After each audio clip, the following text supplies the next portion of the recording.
On the 29th of March 1940, the Soviet Foreign Minister Vyacheslav Molotov stands before the Supreme Soviet in Moscow and reads out the price of the war with Finland. 48,745 men killed. The number is a lie. He says it plainly anyway, a bookkeeper closing a forged account. When the Soviet archives finally opened half a century later, the count of the dead began at 126,000, and the most recent archival database puts it near 168,000, at least 2.5 times the official figure. By the newest count, nearly 3.5. And here is the strange thing about this war. The men who fought it told the truth about it, again and again, in memoirs and letters and testimony. Their own government just made sure nobody counted. This is the invasion of Finland, in the words of the Soviet soldiers and commanders who lived it. Listen to what they said, then watch what it cost the ones who said it too loudly. It begins with a sentence so confident it hurts to hear now. Nikita Khrushchev was at Stalin's side in November of 1939, and years later he wrote down what the men around the dinner table believed. All we had to do was raise our voices a little bit, and the Finns would obey. If that didn't work, we could fire one shot, and the Finns would put up their hands and surrender. Or so we thought. That is Khrushchev's own account, and keep his name attached to everything he says in this film, because his memoirs were dictated in disgrace, smuggled to the West, and written to bury Stalin. He gets feelings right and numbers wrong. But he was in the room. And the feeling in the room, not quite 4 million Finns against 170 million Soviets, was that this war would be over in days.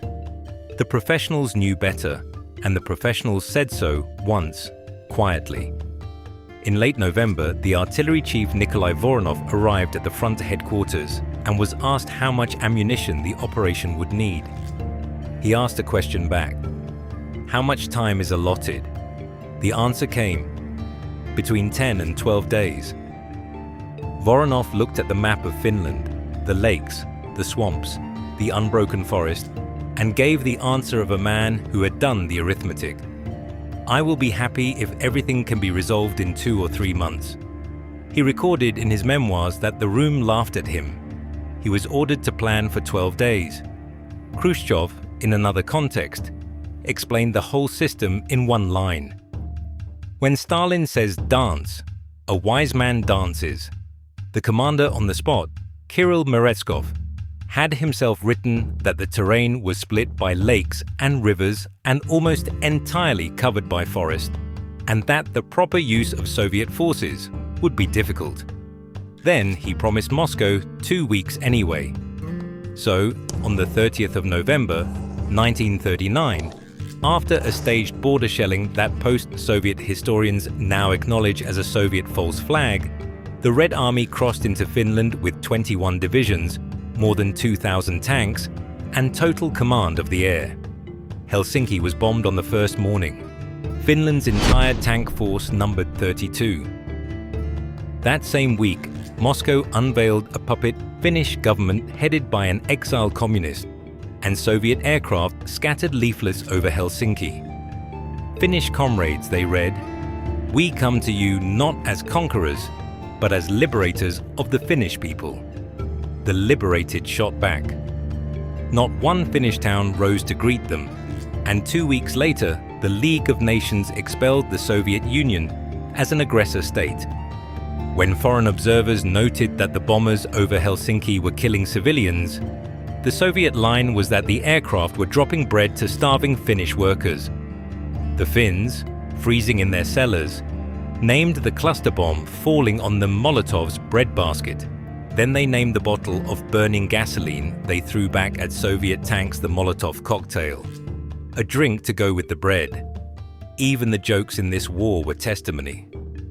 Now come down from the Kremlin to the road, because that is where the words change. The men walking into the forest that December were draftees, many of them from the southern Soviet republics, men who had never seen a northern winter. William Trotter, author of one of the standard Western histories of the war, wrote from prisoner interrogations that some of them did not even know the name of the country they were invading. What they found was a war with no front line at all. Columns of trucks and tanks strung out for miles on single-lane forest roads, in temperatures that fell to 30 and 40 below zero, against an enemy on skis who appeared, fired, and dissolved back into the tree line. One Red Army veteran's recollection survives in exactly the register you would expect. They started giving us 100 grams of vodka a day. It warmed and cheered us during frosts, and it made us not care in combat. An army reduced to measuring courage in grams. And in those forests, the Soviet soldiers began to speak of something they called Belaya Smert, the White Death. You may have heard that phrase before. Finnish books, decades later, attached it to a single sniper. But the accounts drawn from Soviet prisoners that winter point somewhere colder. To the men freezing in the surrounded pockets, the White Death was not a man. It was the frost itself, the silent thing that took sentries at their posts and wounded men where they fell, that killed without a rifle and never missed. In a war of doctored numbers, the frost kept the only honest count. In the mouths of many of the soldiers who actually used it, the most chilling nickname of the winter war was simply the weather. That was the price of invading Finland in December. No white camouflage, no skis. Summer lubricant freezing the rifles solid.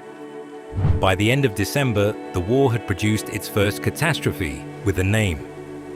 At Suomussalmi, in the waste of Finland, the 163rd Rifle Division was surrounded and broken by Finnish forces it outnumbered. Moscow sent a second division, the 44th, up a single forest track called the Rate Road to relieve it. The 44th was a motorized division raised in Ukraine, and it drove into the forest carrying proof of what Moscow expected from this war. In its column, along with the tanks and the field kitchens, rode the division's full military band. Instruments, banners, sheet music. They were packed for a victory parade in a captured Finnish town. There is a photograph, taken days later, of a Finnish soldier on the Rate Road holding the band's crushed tuba. The parade never happened. Between the 1st and 7th of January, the Finns cut the 20-mile column into pieces and destroyed them piece by piece, and the inventory they captured reads like the shopping list of an army that never understood where it was going. 41 tanks, 70 guns, 278 trucks, more than 1,000 horses, and one military band's instruments, silent in the snow. What happened next is the part the Soviet Union buried deepest. The 44th commander, a 40-year-old brigade commander named Alexei Vinogradov, broke out of the encirclement and reached Soviet lines with his chief of staff and his political officer.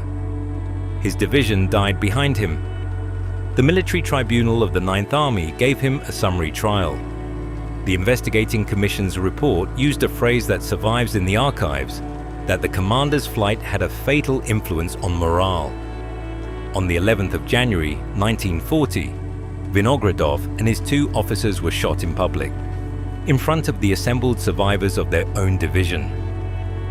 The plan that sent a road-bound motorized division into a frozen forest with a brass band was not on trial. The man who obeyed the plan was. In November 1990, 13 months before the Soviet Union itself dissolved, the Soviet military quietly rehabilitated all 3 men. It took 50 years for the government to admit what every soldier on the Rate Road had known by the 7th of January. After Suomussalmi, Moscow stopped pretending. The 12-day war was 6 weeks old. Stalin handed the front to Semyon Timoshenko, and through January the Soviet Union did the one thing it could always do better than anyone. It massed 600,000 men on the Karelian Isthmus. Artillery parks measured in the thousands of guns. Full-scale rehearsals against mock-ups of the Finnish bunkers. Winter clothing at last, and while the new army drilled, the old one froze. in the encircled pockets along Lake Ladoga, cut off since December, the men froze through the coldest winter in decades. On the 16th of January, the front recorded minus 43 degrees Celsius. According to accounts of the Lemeti pocket, one surrounded unit's radio message home asked for nothing but this: that their March wages be paid to their families, and that everyone be told they died as soldiers and did not surrender. Whether those exact words crossed the radio net or were polished in the retelling, the arithmetic they describe is in the archives. Tens of thousands of men were left to starve and freeze in those rings, while the new offensive was rehearsed behind them. On the 1st of February, Timoshenko's artillery opened the Second War. This one worked. The Mannerheim Line, which Soviet propaganda had inflated into a fortress wall to excuse December, was ground open at Sumy in the middle of the month. By early March, Soviet troops were on the ice outside Viipuri, Finland's second city. Finland, out of men and out of shells, took the terms. The treaty was signed in Moscow on the 12th of March 1940, and at 11 o'clock the next morning the guns stopped. 105 days, not 12. The laughed-at arithmetic had been right all along.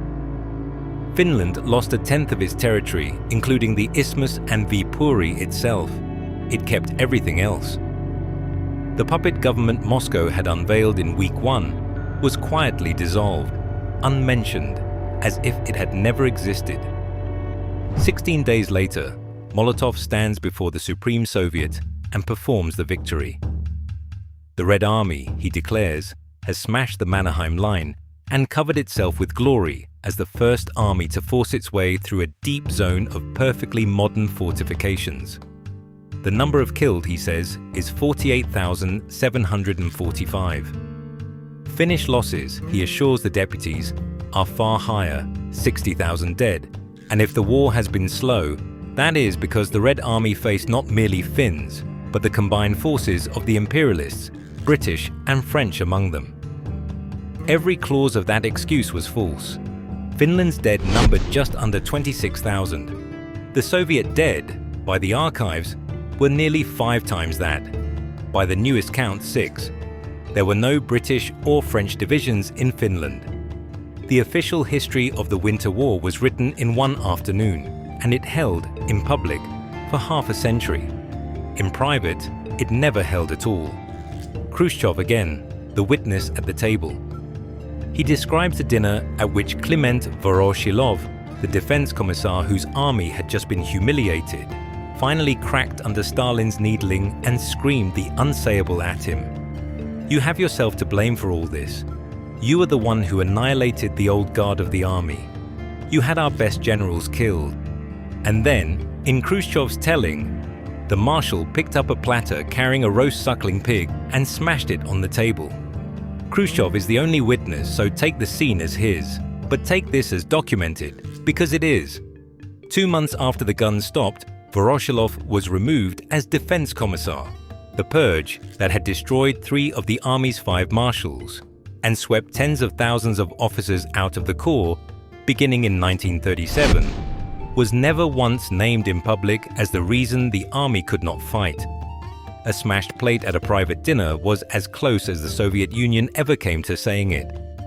And in April, behind closed doors in the Kremlin, Stalin gathered his commanders to explain what had really happened. The transcript survived, and it was published from the Russian archives in the 1990s. He told them the war had been necessary and the victory great, and that they had defeated not just the Finns, but the technique, the tactics, and the strategy of the advanced states of Europe, the Finns' teachers. Sit with that claim. 126,000 dead men, at minimum, and the lesson drawn at the top was that the Red Army had graduated. Khrushchev's memoir drew the opposite lesson in the passage that has outlived every official history. Even in these most favorable conditions, he wrote, "It was only after great difficulty and enormous losses that we were finally able to win." A victory at such a cost was actually a moral defeat. He went further. All of us sensed in our victory a defeat by the Finns. Khrushchev believed 1 million men had died in Finland. He was wrong by a factor of 6, and the error is the testimony. That is what the war felt like from inside the Kremlin, so catastrophic that the man at Stalin's table misremembered it as 1 million graves. There is one more ledger to read, and it is the cruelest one. Roughly 5,500 Soviet soldiers had been taken prisoner by the Finns, and when the peace came, they were sent home. The NKVD was waiting.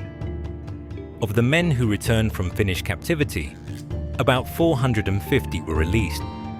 More than 4,300 were sentenced to the labor camps, 3 to 10 years, for the crime of having been captured. 232 were sentenced to death. For those men, the Winter War ended twice, once at the front and once at home, and the second ending was the one their own country wrote. A remark has circulated for decades, attributed to an unnamed Soviet general looking at the map of the conquered isthmus. "We have won just about enough ground to bury our dead." No historian has ever pinned down who said it, so do not treat it as a document. Treat it as a verdict the documents keep returning on their own. Finland ceded more than 10 times the territory Moscow had demanded before the war. The archival count of Soviet dead would fill that ground several times over. The soldiers were not allowed to mourn any of this in public. The war simply vanished from the Soviet story, filed as a border conflict, unnamed and untaught. It fell to a poet to write its epitaph. Alexander Twardowski had been at the front as a Red Army war correspondent, and in 1943, in the middle of a far larger war, he published a short poem about a dead boy he could not forget, a young soldier killed in Finland, lying on the ice in 1940. "As if it were I who lay there," he wrote, "frozen fast, small, killed in that unfamous war, forgotten, small, I lie, that unfamous war." In Russian, the phrase became the Winter War's real name, the one the veterans used because it told the truth the official name refused to. And 15 months after the guns stopped in Finland, a man in Berlin who had studied this war very carefully concluded that the Soviet Union was a rotten structure that would collapse at one hard kick. The 126,000 dead of the unfamous war became the down payment on that miscalculation as well. The soldiers had told everyone what the forest cost. Their government spent 50 years making sure no one heard them. Molotov's number said 48,000. The men said otherwise. This has been Nick's World War II archive, where the numbers come with their receipts. The other side of the Rata Road is on the channel too. The Finnish colonel who destroyed the 44th Division with no tanks of his own. If you want history told straight from the record, subscribe.